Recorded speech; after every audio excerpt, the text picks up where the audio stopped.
Good morning, everybody. I'm Sam Hallett from LiveSmart, and I'm just going to take you through a little bit about what I do, my background, and why I do what I do. So, basically, I got ill.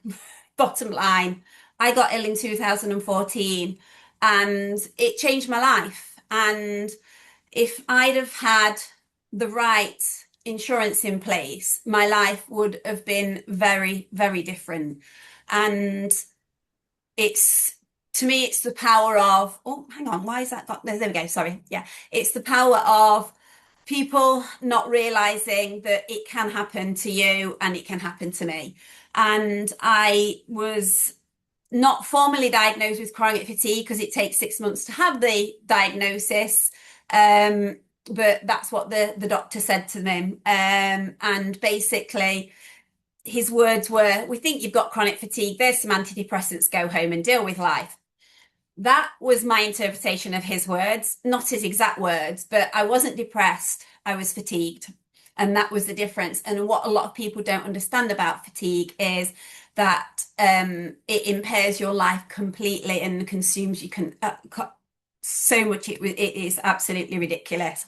So, what would have my life looked like if I'd have had some insurance in place? So, what the reality was, I was on the sofa trying to get well, running out of money, even though I had a substantial amount of savings and I got full sick pay for 6 months and half sick pay for 6 months. But it didn't stop the bills coming in, and within a few years, the money was running out. But if I'd have put aside a policy, and obviously, when we look at receiving £2,500 a month income protection, probably wouldn't do it today, but this was back in 2014. It would have been significant for me. And it would have just given me that time to really focus on my health rather than having to say, I've got to get up, I've got to pay the bills, because everybody's under so much financial pressure. And I was the person that turned into being the no person rather than the yes person, because the money was running out and I just didn't know where it was coming from. So I had to focus on my bills, and it was an existence. It wasn't really a life. And I think so many people need to continue to live regardless of their illness, and especially when it's a chronic illness that can be lifelong. So to keep things very simple, life insurance, it gives you a lump sum payment and it'll pay out on a terminal illness, definition of less than 12 months to live, and obviously death. Critical illness cover, it'll pay a lump sum of a diagnosed condition with it. It's got to be on the list. I had both of those two in place. Wasn't terminally ill, was still here. I didn't have a diagnosed condition that was on the list. Critical illness does not cover chronic illnesses. The one that would have helped me was income protection, and I didn't have it. And that will help you if you're incapacitated to work through illness as injury, or something a little bit more serious. And that is what I didn't have. And that's the one that would have helped me with my monthly bills. And it would have paid me all the way up to my retirement age of 67. So it's just a little bit like sweets, I believe, is life in the life insurances. So obviously life insurance, very, very simple, cheap and cheerful. I relate it to jelly babies. We all bite the head off and we kill them off straight away. Then the critical illness cover. This gives us multiple different variables on different companies, and also it is set in stone on majority of our one provider of when you take the policy out is what you'll get covered. So if they enhance their cover, you don't get those enhancements. So there's a lot of mixtures, and you can blend it in. It's blended in different ways for different companies. And then you've got income protection, which everybody loves and absolutely loves the Haribo, happy world of Haribo, as we all know. And you can mix and match that to suit you. It's versatile, it fits so many needs, and it's about the incapacitation to work, not is this on a list of conditions.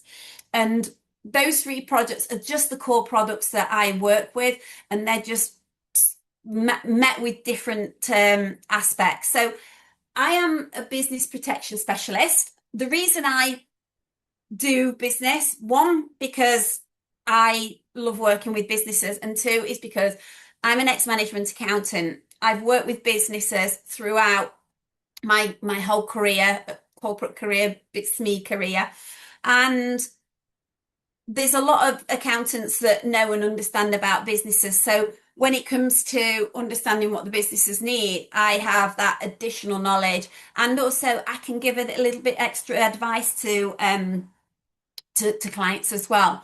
So shareholder protection, that will protect the shares in the business. So if there's me and say Dave and Yoda in business, Yoda decides to leave this mortal world as he did in Empire Strikes Back because he was very old. That means then if we are all insured for £1 million because the business is worth 3 million, there's a policy in place for us to pay Mrs. Yoda so we can then divvy up the shares between myself and Dave. So it's quite simple. It works really well for family businesses as well, as because it takes any ambiguity away if something was to happen to one of the family members. Key person protection.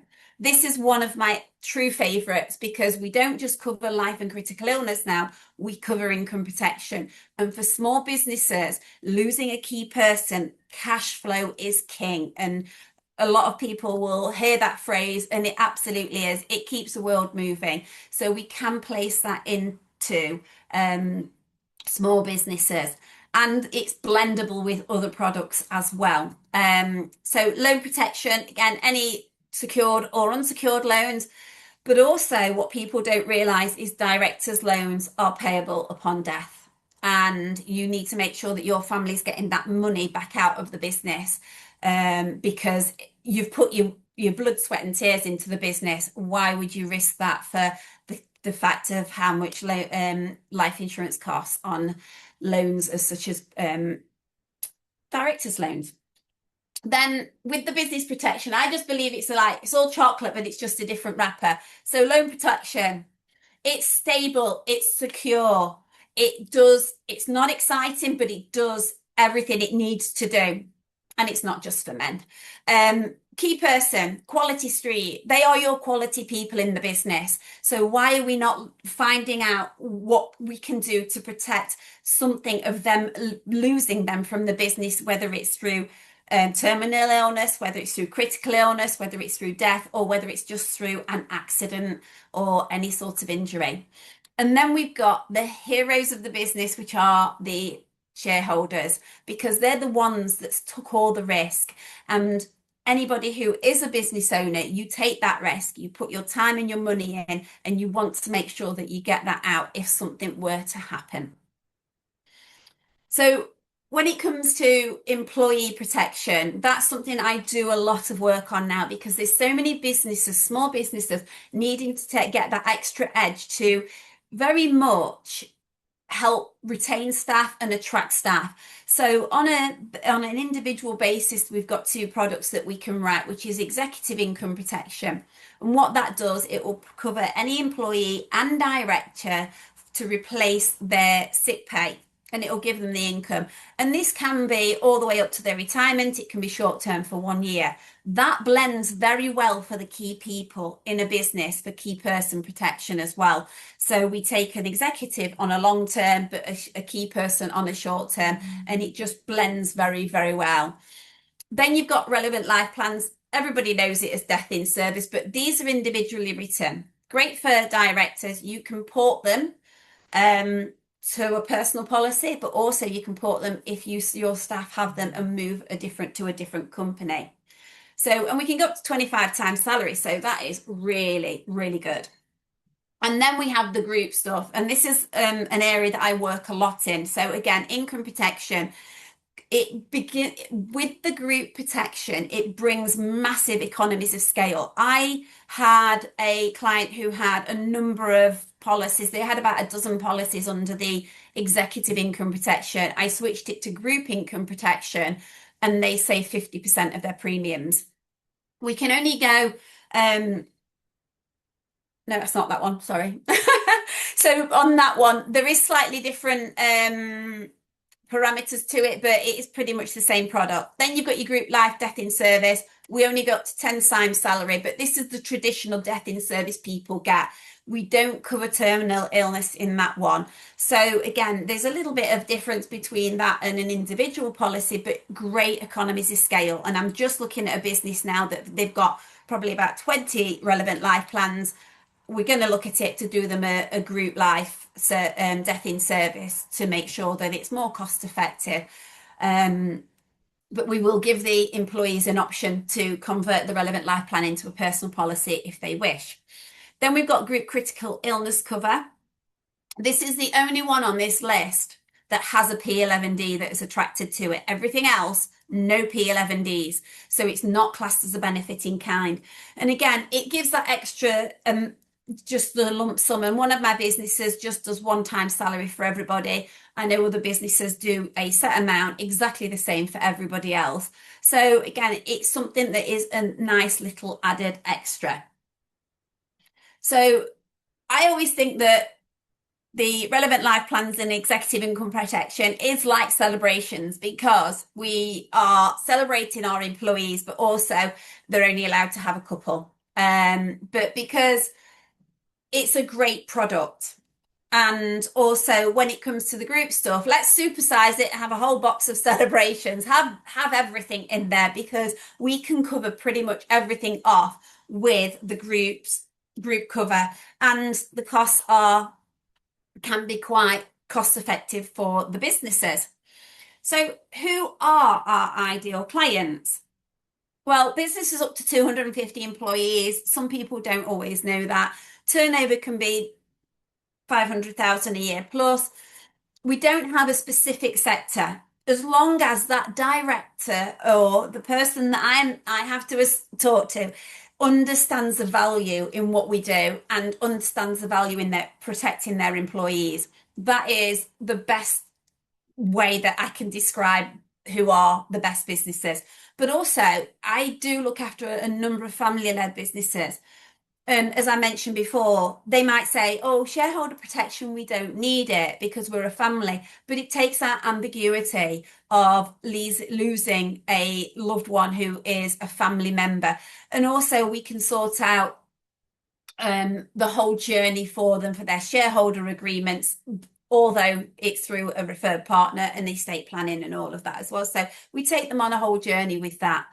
And also solicitors, financial and IT consultants, which are all in the fractional roles. All of these people have come out of as an employee. They have now lost their benefits like your death in service, your sick pay, your private medical. And all of this can be replaced with under their own limited company, because most of them work now on their own limited company.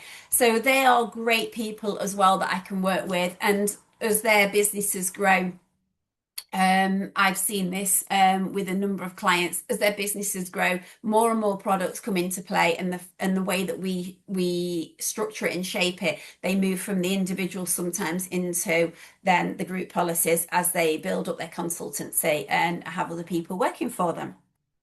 So who are our referral partners? Accountants, absolutely no brainer because they're always looking through through the company's accounts and understanding how they can get more tax efficiencies with giving their employees rewards. And because things like the national insurance has now gone up to 15%, we are now sitting here going, well, actually, that's an added cost. How can we do something? Because all the insurances are offsettable against corporation tax as well.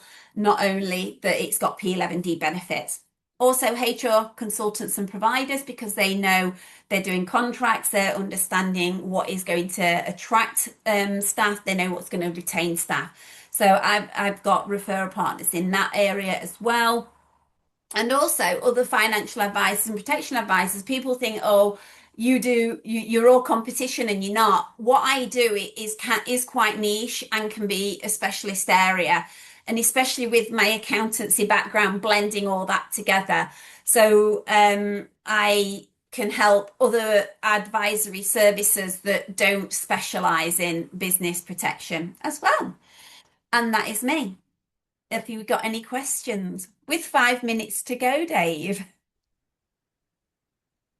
Very impressive. Mute. Sorry, can I ask a question, Sam? You can. Oh, I just want to hello. see if I can get. Oh, there we go. Let me just unshare. Bear with me a second. Stop share. There we go. So I've been thinking for ages now, it's just another job I haven't got around to doing, that I do need some personal income protection and or whatever I need. I have no idea what I need.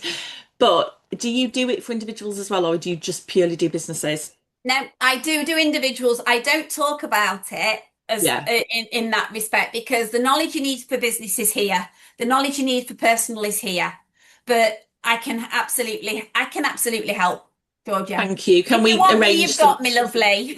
Yeah, no, I do. I do. So it's been on my list forever, for months and months. I keep saying to my husband, just God forbid something happens, and like you Mhm. say, you just assume it's not going to do. But like we Yeah, both said, we're better getting it sorted while we're well and healthy now, with nothing to disclose. yeah, Because once you start getting stuff, then it's harder, isn't it? So it please, is. can we get in touch and sort Absolutely something lovely. out? Yeah, absolutely. I had a You. client that contacted me as a director of one of my businesses in January saying one of our friends has got cancer and she's got critical illness. It's really helped her out. So I said, look, let's have a chat. I says, there's other options as well with income protection. I says, but also let's have a think about what we can put through the business. Tumbleweed. 6 months later, he texts me on Tuesdays. Sam, can we have a chat? Yeah, yeah. Everything okay? Yeah, no. He's going in tomorrow for a scan for prostate cancer. He is kicking himself. And I Yeah. says, well, you know what I'm like? I don't chase people. And I said, you're an adult, you can take responsibility for your own cover. And this is, I think, sometimes what people um, don't get with the fact that some people think that once you've got something, it's not going to make a difference. It does. But also, I think a lot of people in the industry I'm in that will chase. I don't tend to do that. I'll check in, but I won't chase because everybody's adults. And some people don't like to be pestered, and I don't. So that's kind of why I Yeah. leave it to people. So so it is. It's definitely a good point, Georgia, to do things through. I'll second that and vouch for that because after Sam's original presentation about 12 months ago, wasn't it, Sam? Sam and I then had a long conversation, and Sam's helped me out as well, Georgina. So it struck a chord with me, and I just thought, "Do you know what, this is ridiculous." And obviously, It's always on your mind, yeah, the isn't older it? we Because all you're get, like, the worse it gets, the more expensive it gets, the more chance there is of it being a problem. So but you it was. still feel 25, don't you? And then you're like, Well, oh, just it I'm was a still, I painless still need to. it was a painless process, and Sam was great, and we got it sorted really quickly. So Oh, lovely. it's definitely been worthwhile. Right. Thanks, Sam. Yeah, I and don't. Sam's an example of blending products as well. So that was something that I think really benefited Sam too. Yeah. I don't have any questions, Sam. But I just wanted to say thank you for sharing the background to your story as well. It was Yeah. very, very, very good of you. Thank you. Oh, thanks, Mark. I always find it useful because this is why I'm in this industry, because of income protection. That's why I'm so Yeah, passionate about it. And people probably think, God, she's always going on about it. But I felt the pain of not having it. it's your why, isn't it? Yeah, Mm. yeah. So, I've just got a quick question, Sam. In terms of, from an age perspective, most insurance kind of policies just skyrocket as soon as you kind of, get to your sort of 50s and beyond. Is that kind of still the case with income protection, that it kind of ratchets up at that point? Because obviously you've got, I suppose, a higher chance of becoming ill. I think it depends what you mean by skyrocket, Joe. Each year we get a year older. Some insurance companies work on quarterly birthdays, some work on annual birthdays. So each year you will get an increase. What I tend to find is when you get into the next set of decade, so going into, oh, next birthday's 30, next birthday's 40, next birthday's 50, there seems to be a little bit a higher increase than general. But I think the risk is higher the older people get. So yes, in your 50s, in your 60s, it's going to be more, your unit rate will increase. But when we but when you take it out, depending on how if it's a personal individual policy, that unit rate is locked in. So it does get more costly as you get older, but yeah, it's just one of those things we have to live with. But what I do with my clients, I always say to them, look, what do you have anything you want to work with from a financial perspective? What do you want to go out your bank every month? And if people most people say to me now, Sam, just do it, let's have a look. And again, if somebody says it's coming out a bit much, there's tweaks that I can do to go, right, this is what we can look at to make it affordable, because the last thing I would want to do is put something in place for somebody, it gets beyond affordable and they cancel it, because that's not done anybody any good. So I think that there is always that affordability that I'm always conscious of, and that's why when I consolidate things for businesses, I'm always trying to help them with their cost effectiveness. And just another quick one, if it's a personal plan, did you say you can put it through your business? It depends on, you can, all you do is change the direct debit, but it could attract a P11D benefit in kind. However, it depends on what the policy is. We might be able to get it more tax efficient through the business. However, if that policy has been in place for a number of years and we then look to rewrite, you're older, the premiums could be more, and there may not be the tax efficiency might not be there. But also you may have more medical badges, as I call it. So you can put it through. It's very simple, quick change of a direct debit, but it's knowing what the implications are. But even if there is a P11D, because all my personal policies go through my business, I'm saving 19% corporation tax, even though I'm paying 15% benefit in kind on employers NI. So I've still got that 4% saving plus money I would have extracted through a dividend at now 10.75%. To pay that personally, I'm saving that as well. So there is small savings to be had, and it's better in your pocket than the HMRC. Absolutely. Thank you. You're welcome.